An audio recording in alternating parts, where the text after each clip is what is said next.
आई know solo leveling Ragnarok के ऊपर video आने में बहुत टाइम लग चुका है और क्योंकि ये पार्ट 2 है और मैं इससे पहले पार्ट 1 को ऑलरेडी कवर कर चुका हूँ जिसके अंदर मैंने चैप्टर 4 तक की कहानी को कवर कर लिया था। तो आज की वीडियो के अंदर मैं चैप्टर 4 से लेके चैप्टर 14 तक है यानी कि पूरे 10 चैप्टर को इस वीडियो के अंदर कवर करने वाला हूँ और ये मानवा बहुत ज्यादा इंटरेस्टिंग होती जा रही है। तो इस वीडियो को पूरी जरूर देखना क्योंकि इसका पार्ट 3 भी बहुत जल्द आने वाला है। लेकिन हाँ, अगर तुम्हें बेसिक इन्फॉर्मेशन नहीं मालूम है कि अब हमारा सन जिन वो कहाँ है, सुहो कौन है और वो क्यों स्ट्रॉन्ग बनना चाहता है और वो कैसे एक प्लेयर के रूप में चुन लिया जाता है, ये सारी चीजें तुम्हें पार्ट 1 के अंदर देखने को मिल जाएंगी। तो उसे भी चेकआउट करना मत भूलना अगर तुमने उसे नहीं देखा है तो। बाकी चलो पार्ट 2 को शुरू करते हैं। अब आगे की कहानी हमारी उसी हॉस्पिटल से शुरू होती है जहाँ हमने लास्ट के चैप्टर में सुहो को देखा था, जहाँ बेरू आके उसे एक ब्लैक की देता है जो उसे शैडो डंजन में एंटर करने में हेल्प करती है। तो वो जल्दी से जल्दी वहां जाता है ताकि वहां जाके वो अपना लेवल अप कर सके। लेकिन ये जो शैडो डंजन है ये एक शहर में होता है जिसकी हालत कुछ ठीक नहीं होती है और ये एक गॉब्लिन से भरा होता है, जहाँ सुहो का टास्क होता है कि उसे यहाँ 4 घंटे तक सरवाइव करना पड़ेगा। तो ऑब्वियसली वो इस क्वेस्ट को एक्सेप्ट कर लेता है और इतने में ही एक गॉब्लिन स्क्वाड उसके पीछे से आके उसके ऊपर अटैक कर देता है जिसे सुहो आसानी से डिफीट कर देता है। लेकिन एक गॉब्लिन और होता है जो तुरंत अपने सभी साथियों को बुला लेता है। लेकिन हमारे सुहो को इससे कोई दिक्कत होती है नहीं क्योंकि ये बंदा अकेले ही सभी गॉब्लिन्स को डिफीट करता चला जाता है और फाइनली अचीव कर लेता है अपने बाप की आइकॉनिक स्किल को जो होती है शैडो एक्सट्रैक्शन, जिससे वो तुरंत वहां के 3 गॉब्लिन्स को अपनी शैडो बना लेता है, वही अराइज बोल के। जिसके बाद वो डंजन से बाहर आ जाता है और उसे बेरू बताता है कि उनकी कौन सी 3 प्रायोरिटीज हैं जिनके ऊपर उन्हें काम करना है। पहली, अर्थ को आउटर स्पेस एनिमीज से प्रोटेक्ट करना है, दूसरा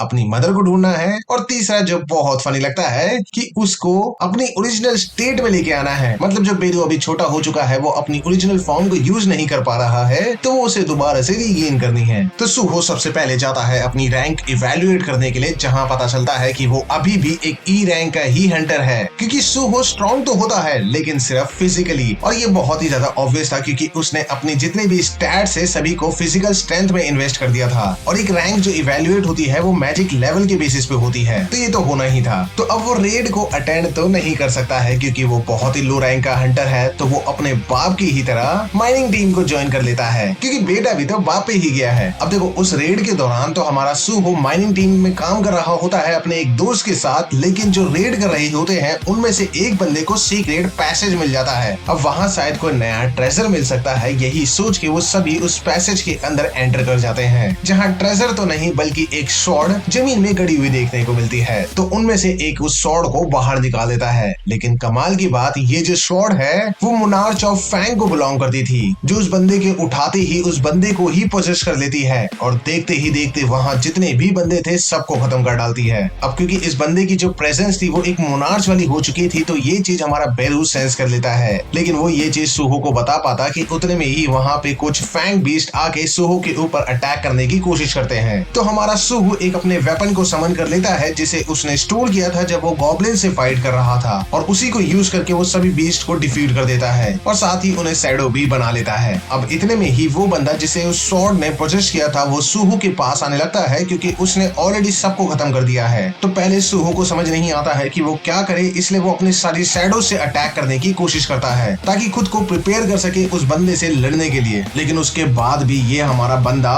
सुहो के ऊपर बहुत ही ज्यादा भारी पड़ता है। तो सुहो एक बार फिर से अपनी शैडोज को समन करता है, लेकिन इस बार उन शैडो से अटैक करने की बजाय वो उसी शैडो को एब्जॉर्ब कर लेता है और उसे एज अ वेपन की तरह यूज करता है। तो अब ये चीज तो देखो हमने कभी सोलो लेवलिंग में होते हुए नहीं देखी थी, जो बहुत ही ज्यादा इंटरेस्टिंग है। और इसी के साथ हमारा सुहो उसे बहुत ही आसानी से डिफीट कर देता है, जिसे देख के बेरू भी शॉक हो जाता है क्योंकि जरा सोच के देखो कि अगर हमारे सुहो ने इस टेक्निक को मास्टर कर लिया तो उसकी शैडो जितनी ज्यादा पावरफुल होती जाएगी वो उन्हें एब्जॉर्ब करके उतना ही ज्यादा पावरफुल हो जाएगा। खैर आगे बढ़ते हैं। जिस स्वॉर्ड की वजह से ये सारी बसड़ हुई थी, सुहो उसी शैडो को एक्सट्रैक्ट करने की कोशिश करता है ताकि उसे अपना बना सके। लेकिन इस स्वॉर्ड की खुद की एक विल होती है जो सुहो की बात मानने से मना कर देती है क्योंकि ऑब्वियसली ये फैंग ऑफ मोनार्च की स्वॉर्ड हुआ करती थी, तो इसके अंदर एटीट्यूड होना तो लाजमी है। लेकिन सुहो इसे अपनी बातों से मना लेता है कि वो इसकी हेल्प करेगा इस जगह को प्रोटेक्ट करने के लिए। अब ये स्वॉर्ड बहुत ज्यादा समझदार होती है क्योंकि इसे पता है कि एक शैडो मोनार्च के बेटे से पंगा लेके कोई फायदा नहीं है, तो वो बात मान जाती है लेकिन वन कंडीशन के ऊपर कि सुहो को उसे पार्ट 2 से सेक्रेट ग्राउंड पे लेके जाना पड़ेगा। तो सुहो भी मान जाता है। अब देखो इस रेड के दौरान हमारे सुहो जो एक ई रैंक का हंटर था उसने सभी लोगों को भी बचा लिया है और उस मॉन्स्टर को भी डिफीट कर दिया है। तो अब ये बात बहुत आसानी से और बहुत तेजी से फैल जाती है। तो काफी सारे गिल्ड उसे इनविटेशन भेजते हैं ताकि हमारा सुहो उनका गिल्ड ज्वाइन कर सके, जिसमें से एक बहुत ही पॉपुलर गिल्ड ब्लैक टॉर्टोइज भी होता है। लेकिन सुहो सबको रिजेक्ट कर देता है क्योंकि गिल्ड में रह के देखो वो लेवल अप तो नहीं कर पाएगा। तो सुहो शॉर्ट से पूछता है कि क्या तुम्हें पता है कि वो ग्राउंड कहाँ पे है? तो शॉर्ट बोलती है ऑफ कोर्स मुझे पता है क्योंकि मैं उसे दूर से भी सेंस कर सकती हूँ, लेकिन उस तक जाने का जो दरवाजा है वो ऑलरेडी खत्म हो चुका है। तो सुहो समझ जाता है कि वो एक फील्ड टाइप डंजन होता है। इसका मतलब ये है कि जब डंजन को टाइम रहते क्लियर ना किया जाए तो उसके जितने भी मॉन्स्टर होते हैं वो सब बाहर आ जाते हैं। तो सुहो, शॉर्ट एंड बीरो तीनों निकल जाते हैं उस जगह की तलाश करने के लिए जहाँ वो बहुत तेजी में पहुंच भी जाते हैं। अब देखो ये जो टेरिटरी होती है ये हाइना गिल्ड के अंदर होती है। इसका ये मतलब है कि यहाँ पे सिर्फ हाइना गिल्ड के लोग ही जा सकते हैं और सुहो तो किसी गिल्ड में है नहीं। तो वो यहाँ चोरी चुपके जाने की कोशिश करता है। अब वो इससे पहले अंदर और आगे बढ़ पाता कि उसे काफी सारे मॉन्स्टर सेंस कर लेते हैं और उसके ऊपर अटैक करने के लिए आगे बढ़ जाते हैं, जिन्हें सुहो बड़े आसानी से डिफीट कर देता है और उन सबको भी अपनी शैडो बना लेता है और फाइनली सेक्रेट ग्राउंड पे पहुंच जाता है। लेकिन वहाँ काफी सारे लोग पहरा दे रहे होते हैं, जो सुहो को थोड़ा सा अजीब लगता है कि इतनी रात में यहाँ पहरा देने की क्या जरूरत है कि इतने में ही वहाँ एक ट्रक आ जाता है जिसमें काफी सारे लोगों को किडनैप करके लाया जा रहा होता है। तो बेरू उसे समझाने की कोशिश करता है कि देखो ये हमारा मामला नहीं है, अगर हम इसमें पढ़ते हैं तो हमारे ऊपर बहुत ही ज्यादा सख्त कार्रवाई हो सकती है जिसकी वजह से हमारा लाइसेंस भी जा सकता है। अब जब तक बेरू ये सारी चीजें उसे समझाने की कोशिश कर ही रहा था कि हमारा सुहो ऑलरेडी कूद चुका है उन लोगों को बचाने के लिए, जो कूदने के बाद उसे रियलाइज होता है कि ये उसने क्या किया। तो वो अपना मास्क से अपना चेहरा छुपा लेता है ताकि उसकी आइडेंटिटी रिवील ना हो सके। तो सभी लोगों को वो आसानी से डिफीट कर देता है और जितने भी लोगों को किडनैप करके लाया गया था वो उन सभी को सेफली यहाँ से भेज देता है। कि तभी वो शॉर्ट जो है वो कुछ सेंस करती है। तो सुहो उस जगह पे चला जाता है जहाँ उन्हें एक छोटा सा डॉग एक पिंजरे के अंदर बहुत ही खराब हालत में देखने को मिलता है। तो वो शॉर्ट उसे बताती है कि ये कोई कुत्ता नहीं है, ये एक मोनार्च का डिसेंडेंट है। तो सुहो उसे प्रिजन से रिलीज कर देता है कि इतने में ही वहाँ पे एक वुल्फ आ जाता है जो उस डॉग की रखवाली करने के लिए रिस्पॉन्सिबल था, जो काइंड ऑफ एक वेयरवुल्फ है और इसका नाम होता है ब्रूक। और ये वही बंदा है जिसे मोनार्च ऑफ फैंग ने एक रिस्पॉन्सिबिलिटी दी थी कि वो उसके डिसेंडेंट की रखवाली करे। लेकिन कमाल की बात है ये डॉगी इस बुरी हालत में है भी इसी बंदे की वजह से। और दूसरी तरफ ब्रूक वहाँ आते ही सुहो को देख लेता है और उसके हाथ में वो लिटिल डॉगी देखने के बाद वो उसे जोर से किक करता है और उसके हाथ से वो वुल्फ का बच्चा या फिर डॉगी का हो उसे छीन लेता है और सिर्फ एक ही किक के साथ सुहो के मुंह से खून निकलने लगता है। कि वहीं दूसरी तरफ हमारी जो स्वॉर्ड है वो ब्रूक से पूछती है कि उसने हमारे मोनार्च को धोखा क्यों दिया है, कि उसके पास सरवाइव करने के लिए यही सबसे ज्यादा बेस्ट ऑप्शन था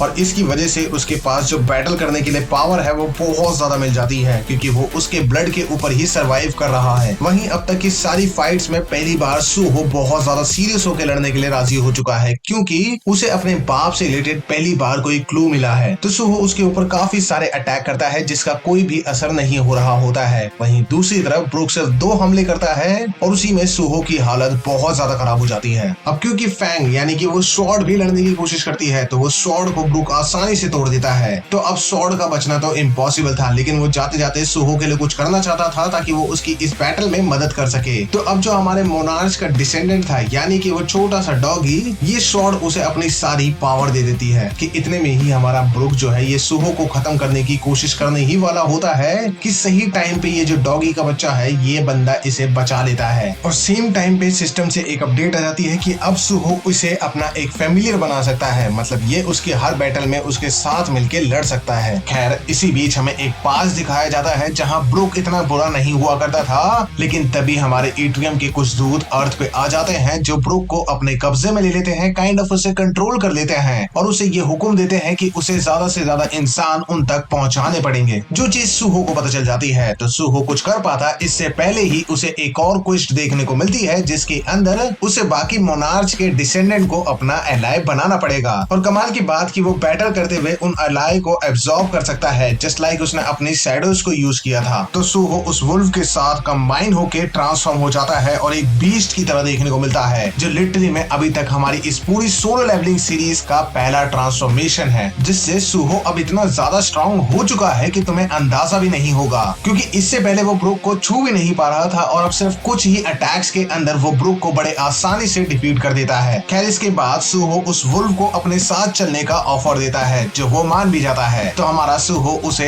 शैडो डंजन के अंदर एंटर करके उसे वहाँ छोड़ देता है ताकि वो वहाँ पे खुल के जी सके, और साथ ही उसका नाम ग्रे रख देता है क्योंकि वो ग्रे कलर का था। वहीं दूसरी तरफ हमारा बेरू ब्रुक की मेमोरीज की छानबीन करने लगता है, तो उसे पता चलता है कि इस सभी चीजों के पीछे ग्रिम रीपर गिल्ड है। तो बीरू को तो अब ये चीज नहीं पता चल जाती है कि वो पर्सन कौन था, लेकिन हमें जरूर बताया जाता है वो है ए रैंक का हंटर ली मिनसुंग, जो इस पूरे कांड के पीछे था। तो इसी के साथ चैप्टर 14 यहाँ खत्म हो जाता है, लेकिन अभी भी इसके आगे चैप्टर आ रखे हैं, वो भी बहुत सारे।